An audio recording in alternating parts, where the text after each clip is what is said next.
Mga kapuso, update na po muli tayo mula rito sa NBOC o National Board of Canvassing. As of 2:07 a.m. ay nasa 92,574 na po ang natatanggap na election returns mula sa local. Ibig sabihin nito, 99.12% na po ang natatanggap. 234 naman mula sa overseas on 96.69%.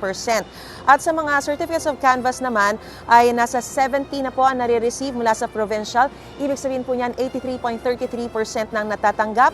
1,611 naman mula sa city at municipalities on 98.05%. At sa 55% naman para sa overseas o 85.93% po yan.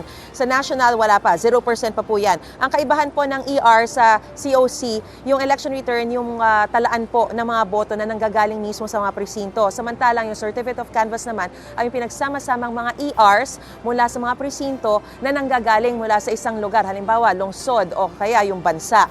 At sa ngayon ay may 3 hard copies na po ng COCs or certificates of canvass ang dumarating dito sa NBOC. So 3 pa lang po yan mula sa local absentee voting, Las Piñas at Batangas. So mamaya magbibigay pa tayo ng karagdagang update mula pa rin dito sa NBOC. Samantala, binigyan pugay naman po ng Department of Education ang mga guro na nagsilbing Board of Election Inspectors sa katatapos lamang na eleksyon 2025.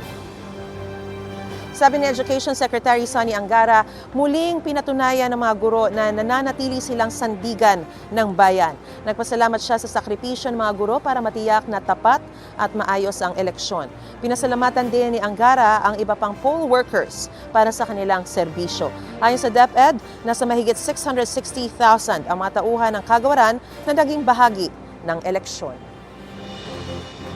Gusto mo bang mauna sa mga balita? Mag-subscribe na sa GMA Integrated News sa YouTube at tumutok sa unang balita.